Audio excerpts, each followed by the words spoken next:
our next speaker tonight, when I first saw him, I left motivated, but it wasn't even a motivational topic. It was a marketing topic.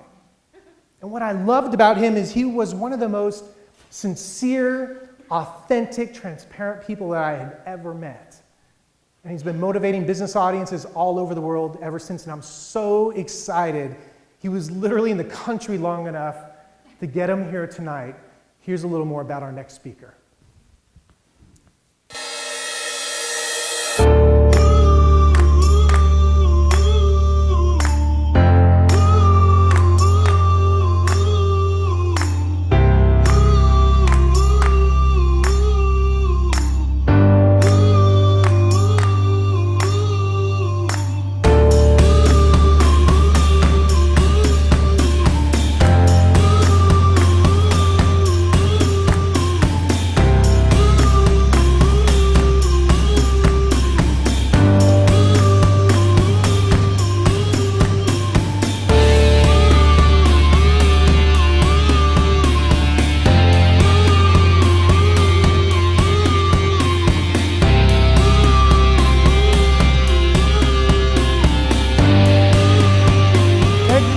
Please give it up for Patrick Schwerdtfeger!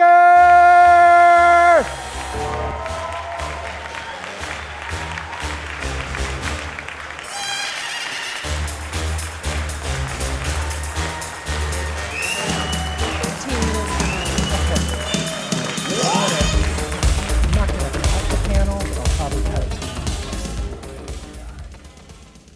Thank you. Happy New Year, everybody. How many of you guys are just fired up and excited about 2014? Well, let's turn back a little bit and look in the other direction. How many of you guys are just fired up and excited about the amount of money you made last year, 2013? All right, not bad. But it's a little bit of a different response, right? It's a little bit, and it turns out this is actually a fairly typical human response, because as human beings, we are instinctively optimistic creatures. We tend to believe in a better tomorrow, even if yesterday maybe wasn't quite as good as we had hoped. And being self-employed is difficult, right? And that's one of the things that I wanted to talk. Actually, how many people here are 100% responsible for generating their own income? Wow. Take a look around, guys. Seriously, this is awesome. Me too, by the way. We eat what we kill, right? Isn't that what they say? It's my kind of audience. Because I've been self-employed since 2002. And it's been a struggle. Honestly, it's been not easy for me. Maybe it hasn't been easy for you either. So I'm going to do something tonight which is, a bunch of my friends tell me that this is a really bad idea. And it's something I've never done before, but Brian told me a lot about what this evening was all about, and so I thought maybe this was an opportunity to share some of that stuff. And I'm going to do it anyway, against the better judgment of some of my friends, because I think that maybe some of you might be, truthfully, I'm hoping that many of you will be able to relate to it yourselves. So, are you ready? I don't know if I heard that. Are you guys ready? Yeah. All right. So here are my monthly credit card balances for the last 7 years. Who else would share this kind of information? Nobody. All right, are you with me? We will do this together. So this chart tells a story. It tells a story of my self-employment for the past 7 years. I focused on becoming a professional speaker in 2007, so that was 7 years ago. And this is broken down by month, so 84 months is 7 years. So let's just go through this. So right here at the beginning, I mean, this was a pretty exciting time. I mean, this was, my credit card balances were going up, okay? So the higher the thing is, it means my credit, I owed more, my debt was rising, okay? But this was pretty exciting for me because I was chasing my dream, right? So I was okay with the balances going up because it was my dream. But maybe about a year in, it started getting a little bit scary. because I'd never had credit card balances that high before. But then after that, I had a short period that I now realize was beginner's luck. So, you know, I mean, I thought I was turning the corner. I was like, I'm going to be rich by summer. I mean, haven't you felt that way at one time or another? I've felt that way I couldn't even tell you how many times I've felt that way. But anyway, I paid my debts down a little bit. But then things started to get difficult. And they got difficult because, see, I was making progress, right? But people didn't see the progress I was making, like my friends, right? And because there were milestones throughout this process. Like, I was making progress, and I knew the steps I was taking, but my friends, they didn't see. All they knew is I was financially struggling before, and I was still financially struggling, right? And they would ask this viciously cruel question to me when I'd go to parties or whatever. They would say, get this, can you believe, they would say, how are you doing? Oh, I hated that question because I was struggling, right? It wasn't working, okay? So that was actually a period of social isolation for me. And there's actually some really fascinating research about the science of happiness. It's really fascinating research, something I'm very passionate about actually, because I went through this process, by the way. But anyway, they say that human relationships and connection is super important. It's like one of the 4 primary things that people need to be happy. But meanwhile, as human beings, we have an instinct that when things are not going well, we instinctively retract, right? And we kind of crawl back into our cave. And we isolate ourselves. And it's precisely the worst thing to do.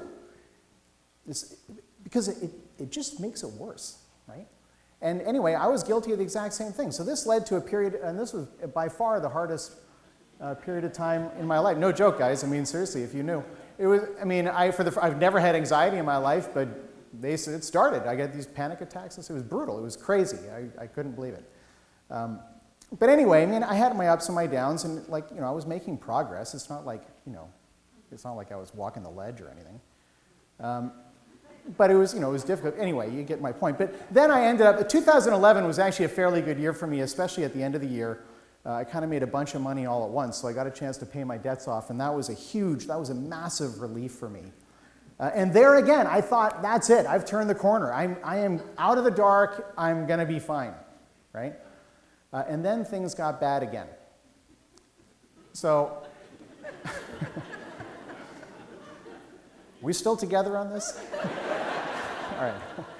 Don't leave me hanging on this. I'm not going to be on my own here. Right? I mean, by rule, I think you guys are basically 400 of my closest friends at this point. So let's just keep that mojo, right? Just give me some emotional support. But this is where I was just going to give up. And I was going to leave the dream behind and become a financial advisor. Yeah. So, now, I have nothing against financial advisors, okay? But that wasn't my dream. Guys, this is my dream. This right here, this is my dream. Do you understand? I wanted to do this since I was 12, right? So, it's true. So, like half the audience claps. That's it, I'm a financial advisor. That's it. But I was going to become a financial advisor. Anyway, there's a great saying about entrepreneurship. It goes like this. It's kind of like wrestling with a gorilla. You don't quit when you're tired. You quit when the gorilla's tired.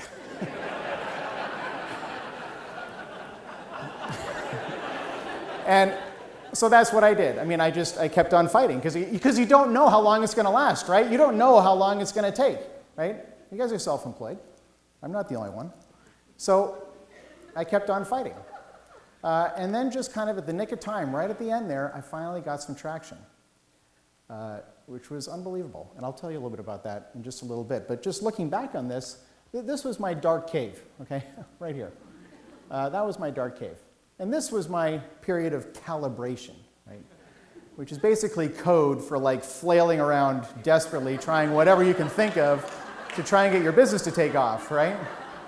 Doing everything. I mean, I tried everything. Unbelievable. Trying to find a combination of activities that would lead to success. Isn't that what we're looking for? Right? If you do a little bit of this and a little bit, people are looking for a silver bullet. It ain't out there. But if you do a combination, what's that combination? What are the things that I can do that's actually going to give me some traction? I tried everything. But then eventually it turned around. And I ended up, just the last little bit. This just happened recently. And I'll tell you about it. It was crazy. But I learned something through this process, and this is the important part. I learned that the road to being is through doing. The road to being, no joke, guys.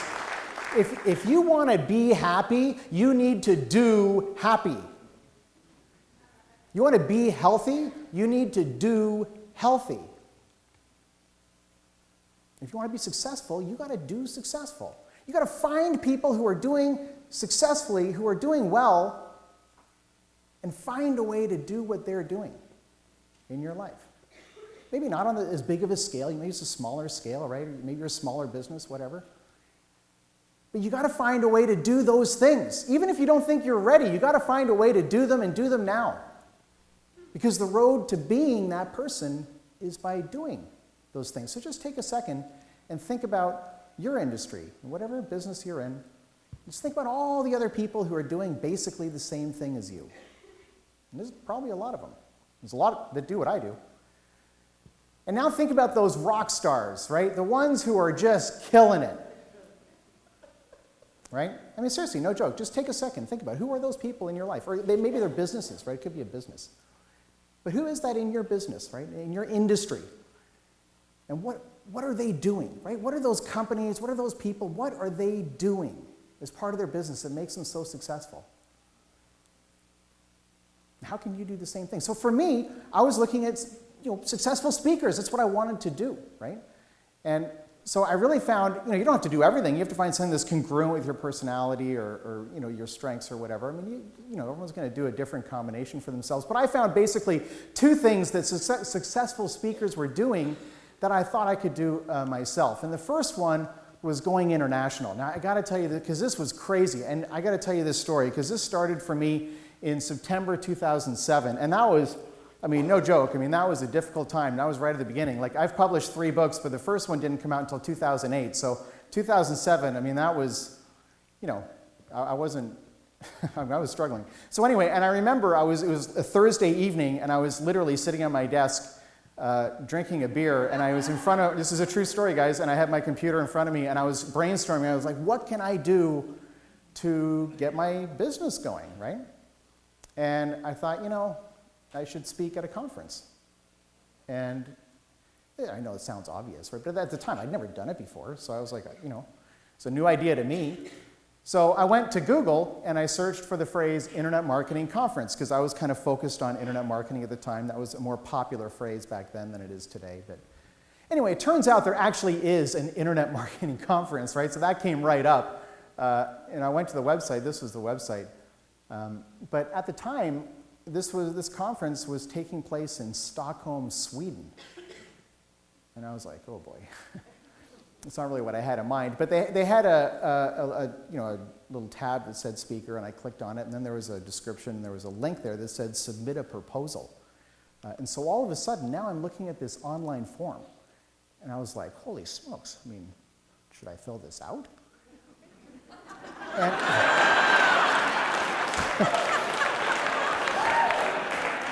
And so, guys, I'm just playing it out for you, okay? But I came up with a great title that day, and the title of your program as a speaker, as it turns out, is quite important. And I came up with a great, no joke, it was a great title. I came up with, I don't know if you can read this, but it was I proposed a session called Monetizing Trust, Leading Your Audience from Rapport to Revenue. That was a kick-ass title, and I'm sure the beer, probably has something to do with it, but.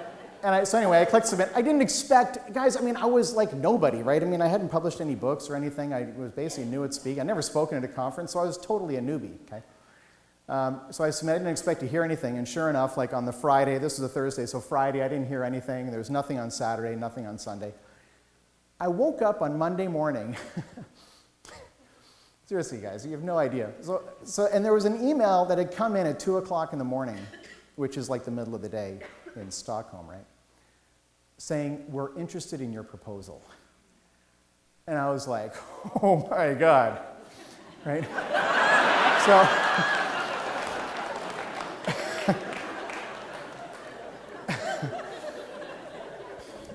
but the emails started going back and forth, and sure enough, a couple months later, I went to Stockholm and spoke in this conference. And it was unbelievable, seriously. But here's the important part, guys, and you have to think about your own business when I'm saying this, okay? When I got there, they told me that listen to this, the reason they picked me was because I was an American from Silicon Valley. Are you kidding? Right? There's 7 million people who are in that category. It's nothing special here, but in Sweden, that's something special. Can you believe it? Think about your assets, right? This is an asset I never even knew I had. I mean, I'm not kidding. I never knew that was an asset. In Sweden, it's an asset. You know what else they told me? They told me that I was the only American who submitted a proposal. Really? So by going to the other side of the world, I eliminated my competition. Right? Like there was no competition. Because, see, here's the thing, guys, and this is a critical point I'm telling you, this is the center of my life right now. When you think bigger, and I'm not talking a little bit bigger, I'm talking like way bigger, you eliminate your competition. Because everyone else is too busy chasing realistic goals. Screw realistic goals.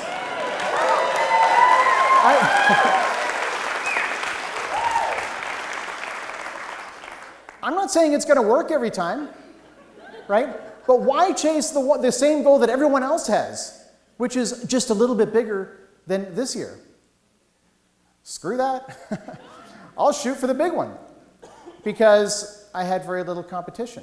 And seriously, I got credibility in Sweden because I was an American from Silicon Valley. And then when I came home, I got credibility at home because I spoke in Sweden. So, I was sold, right? And I started sending marketing literally all over the world with these cheesy envelopes with my mug all over the front. I wouldn't show this envelope to my friends, aside from you. And I sent this stuff all over the world, okay?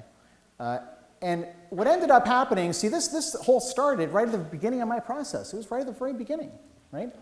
But I swear to God, this one thing was the reason that I could hang on long enough to find that combination of things that would make the career sustainable in the end. And I'll tell you about that in a second. But this one trick, this one hack, what's your hack, right? Your life hack. This was my hack. I found a way, I put all my energy into getting these crazy international gigs because it was building my credibility here at home.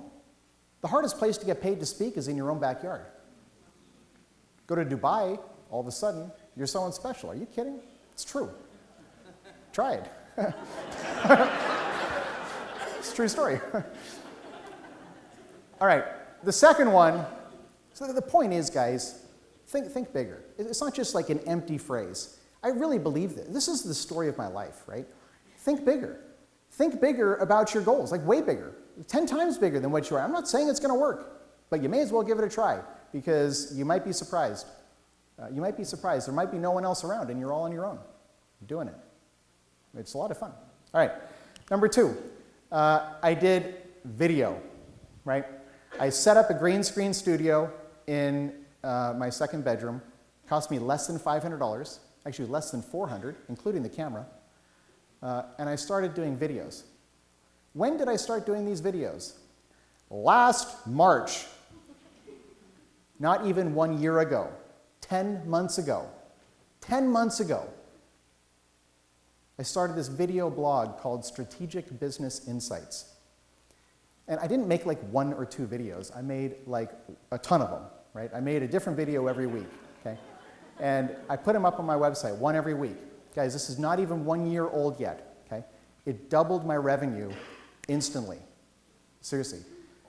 Guys, do video. No joke. Do video. It doubled my income, and it was instant. And I'll prove it to you. This happened right at the end, right? Right there. And I don't know if can you see that red dot? Yeah.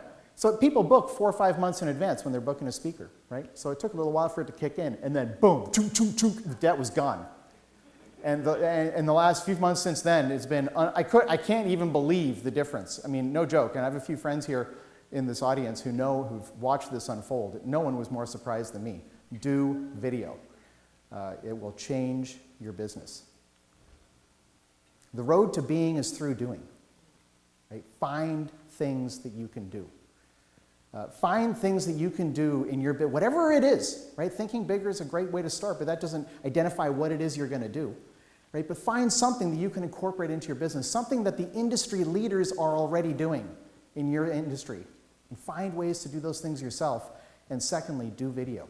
So one of the kind of the perfect poster child for this kind of thinking, which I'm sure will surprise nobody here, is Sir Richard Branson, right? So you started, Virgin Galactic, right? I mean, like how much bigger are you going to go than that, right? By the way, what's his competition? Not much. Not much, right? Look at Elon Musk, the guy who started Tesla. Any competition? Nope. No one thought to make a high-performance electric car. Then he started SpaceX. Any competition? Nope. Just one in Europe. Whatever. And what did he do recently? He proposed the Hyperloop. You guys remember this? That capsule, that whatever it's called, the thing that goes from San Francisco to LA in 35 minutes. Any competition there? Nope. Pretty interesting. Anyway, he does this kind of stuff too. But he's also famous for a quote. I love this quote, right? So he said, the fastest way to become a millionaire is to start out as a billionaire and then start an airline.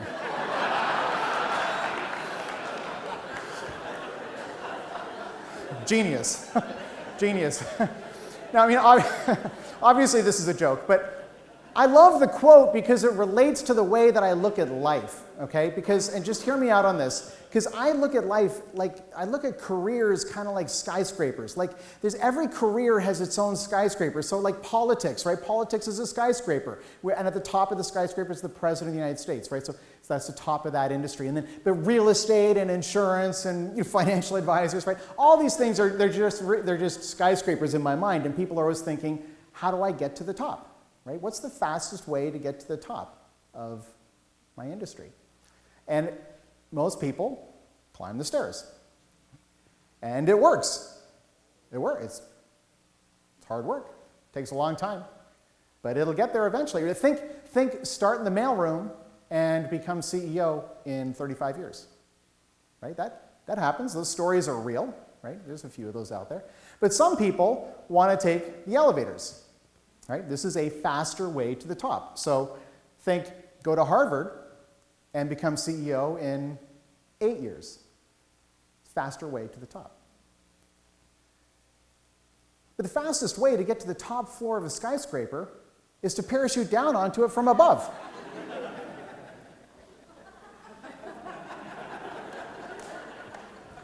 Guys, I believe this is possible today. No joke. This is my life, and you don't have to agree with me, but I believe I believe that if you just do the things that the leaders in your industry are doing and think bigger and take action, that you can literally come down onto your goals from above. I believe that's possible today. I believe that's possible. The road to being is through doing. Guys, are you kidding? Last year I spoke in Moscow, I spoke in Dubai and Bangkok. I'm going to New Zealand in 3 weeks. Guys, I have no credentials.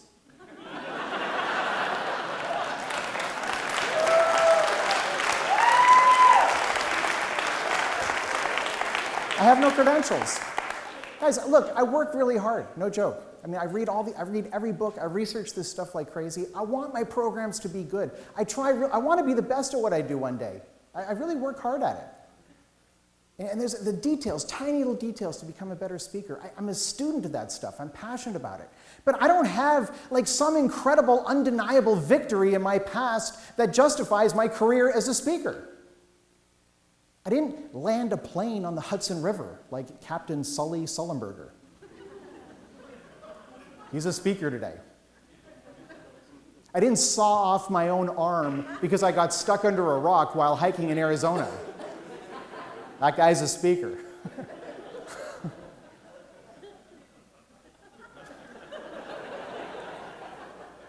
I don't have any of those things.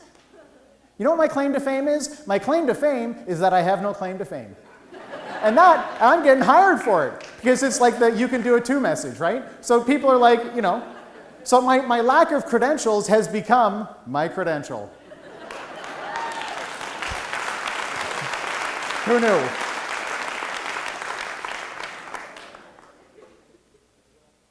You can do a lot more than you think. You can do a lot more than you think. I was just stubborn. I mean, no joke. I was just really, really stubborn. And I didn't want to give up. I never did well with supervision, you know? I had jobs and stuff, but I hated it. It made my blood boil. I just never felt comfortable. I had good jobs. People gave me, like my bosses gave me a lot of leash. I could have some freedom and such, but I hated it. So I wanted to be self-employed, and I think many of you are like me. You know, that's what Brian says. He's like me. The guy's awesome. You should see the organization you put into this. Awesome. It's awesome. But anyway, you'd be surprised. If you just do these things, you might be surprised. Things that you think are completely improbable end up being a lot more possible than you might think. So, you know, my message for you is just to think way bigger, right? Think way bigger. What's the downside, right? You can go out there, you might surprise yourself, and it'll change your entire life. It changed mine completely. Guys, I really think it's awesome that you came to this event tonight, and I'm honored to be a part of it. So thank you for being here, and I'm passing it back to Brian. Thank you. Give it up for Patrick.